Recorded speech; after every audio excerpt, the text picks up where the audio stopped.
10 taong gulang pa lang pero madami nang alam sa buhay. Pugong Biyahero nakikain ng kamoteng kahoy.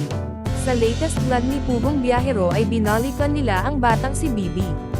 Si Bibi ay ang 10 taong gulang pa lamang na alam na at responsibly na sa mga gawaing bahay. Nang pumasok si Pugong sa bahay nila nakita niya ang isa pang bata at isang matanda. Tinanong ni Pugong si Bibi kung kaano-ano niya ang mga ito. Sumagot si Bibi na ang bata ay kapatid niya at ang matanda ay lola niya. Sinabi ni Pugong kay Bibi na nakita niya ito kanina na may dala papunta sa may tindahan. At tinanong ni Pugong kung ano ito. Sumagot si Bibi na ito ay mais na ibinenta para may pambili sila ng bigas. Tinanong siya ni Pugong kung ilang kilo yung mais, magkano ang kilo at magkano na ibenta ito. Sumagot si Bibi na mahigit 10 kilo yung mais na naibenta niya. At ang perang pinagbentahan niya nito ay ibinili din niya ng 2 kilong bigas. Tinanong ni Pugong si Bibi kung nasaan ang tatay niya at ilan silang magkakapatid.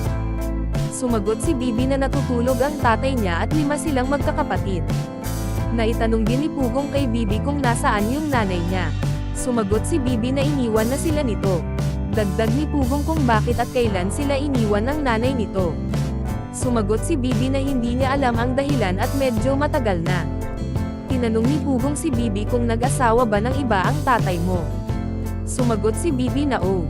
Tinanong din ni Pugong si Bibi kung may anak din ba ang tatay niya sa bago nitong kinakasama. Sumagot si Bibi merong isa.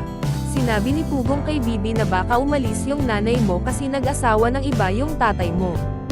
Sumagot si Bibi na hindi at bago lang nag-asawa ang tatay niya. Tinanong siya ni Pugong na kung mahal mo ba yung nanay mo. Sumagot si Bibi na oo at miss na miss niya ito. Tinanong ni Sir Paul si Bibi kung kumain na ba sila.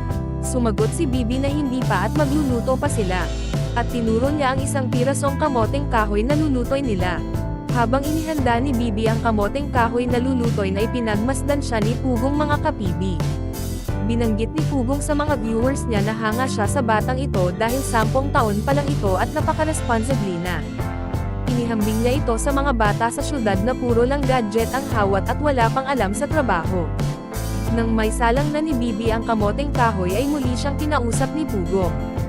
Tinanong siya ni Pugong kung ano ang gusto niya paglaki. Sumagot si Bibi na gusto niya maging guro. Tinanong din ni Pugong ang nakababatang kapatid ni Bibi kung ano din ang gusto paglaki nito.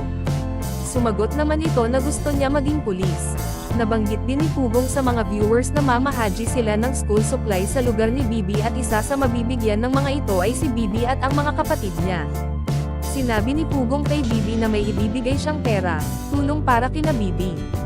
At tinanong ni Pugong si Bib mga kapibi kung ano ang gusto nitong bilhin. Sumagot si Bibi na ang gusto niyang bilhin ay bigas at gulay. Binigay na ni Pugong ang pera kay Bibi. Una nitong binigay ay ang 5,000 galing sa isang sponsor. Pagkatapos ay dinagdagan ni Pugong ng 3,000 pa galing sa isa na namang sponsor. Ay kabuo ang pera na natanggap ni Bibi ay 8,000. Ibinili ni Pugong kay Bibi na bibili talaga ng bigas at ulam. At itago ang natitirang pera para may magamit sa susunod. Pagkatapos maibigay ni Pugong ang pera kay Bib na kung pwede sabayan niya silang kumain ng kamoteng kahoy sa kanilang hapunan. Gabi na nang maluto ang kamoteng kahoy at magkasabay na silang kumain ng hapunan. Sobrang namang nasarapan si Pugong sa kamoteng kahoy gawa ng isa din daw ito sa kanyang paborito. Kung taga-subaybay ka ng Pugong Biyahero tulad ko mga kapibi mag-like and subscribe ka na.